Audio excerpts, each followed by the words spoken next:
And they didn't even use them goddamn pictures. They used the picture some photographer took a year ago with me with a straight jacket on. You know, am I crazy or what?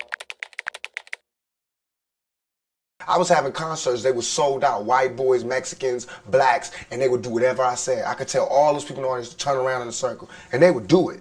I was having love, I mean like undeniable love. And I was scared. I was scared that I would come to a town and I have the leader of the gang there telling me, what do you need? I was scared, but so was America. So was somebody else, because all of a sudden I had all kind of legal problems. And you have to think about this. I had a clean record for 20 years. A clean record, living in the ghetto, in the gutter, no record. What about my morals then? What about my character then? You know what I'm saying? In 2 years that I start raising noise, that I start being publicly viewed, I've had a record. And now it looks like I'm a criminal who has no way of being reformed. But all of these came one after the other. Do you understand? Right. It takes logic. Well, what about, that's another interesting part of your past. Have you ever been incarcerated before? Have I ever been Yeah. incarcerated? No, not for longer than a day. Longer enough for somebody to take me. You know, the police can arrest anybody they want, put them in jail. But if you stay there, that, you know what I'm saying, I haven't stayed anywhere.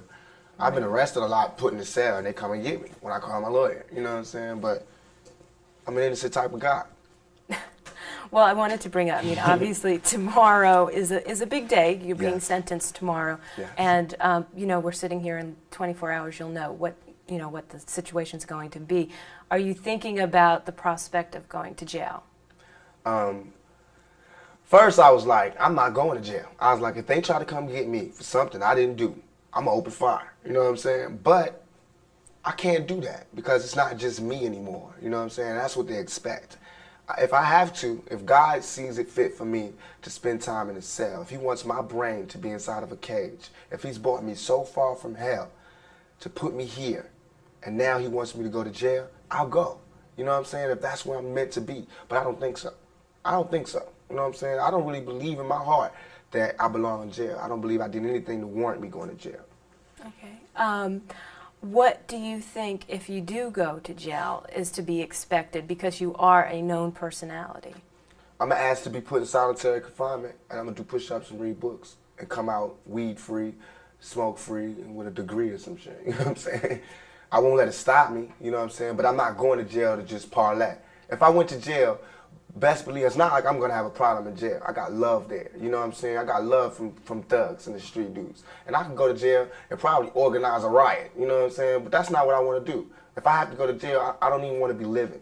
I wanna just cease to exist for however long they have me there. And then when I come out, I'll be reborn, you know what I'm saying? I'll be taking less problems. And my mind will be sharper and the venom will be more potent, you know what I'm saying? So they shouldn't send me there. They should really try to, you know, it's like you don't throw more gasoline on the fire to put it out. Mm-hmm. What about, this is one step and there's some other, cases that are going to be coming up. What has changed for you? And you mentioned the last 2 years is when everything started to happen one after the other. What changed for you in these 2 years? How is your life now different than it was before? Like I said, it was no spot for Tupac. It's not like there was somebody like me before and I moved into the spot so I can ask him how he did it. You know what I'm saying? There was no spot here. Nobody wanted to be, the person that thugs and the street people could rally around. Nobody wanted to be that. So when I was that, I couldn't handle it. You know what I'm saying? I could handle it, but not right away. Of course, I had problems. I was making mistakes that anybody would make when you have 14,000 people ready to do whatever you want. You know what I'm saying? When you have all over the country people waiting to hear what you want to do. You know what I'm saying? This thug life code, we have a code putting order to the violence on the streets. And when they all listening to you, I got people in the penitentiary, you know what I'm saying, big time OG criminals who are calling me, telling me they want me to lead their movement. I mean, I'm gonna have a problem, you know what I'm saying? I'm gonna have a small identity crisis here, you know what I'm saying? Because, like I said, I was from a single father, a single mother with no father, no male figure. Now I got every man in America who wants to take an order from me, you know what I'm saying? Who wants to know what I wanna do, or, what's my plan for young black males. And that makes me scared, but that makes me wanna rise to the occasion, you know what I'm saying? What makes me wanna give my whole life to them, and I will give my whole life to this plan that I have for thug life.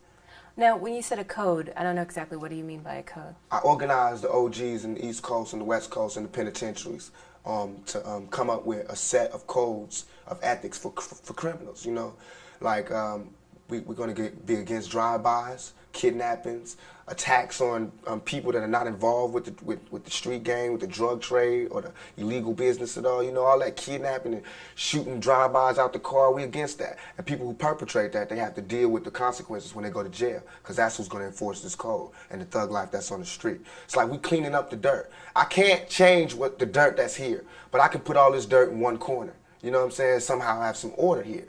And for that, they need to give me a little leg room. You know what I'm saying? Let me do what I want to do, because nobody else is going to do it. Nobody else wants to do it. But I'm not scared to walk in the middle of Watts, Compton, Chicago, wherever, and sit down with whoever's the OG and say this is what we need to do.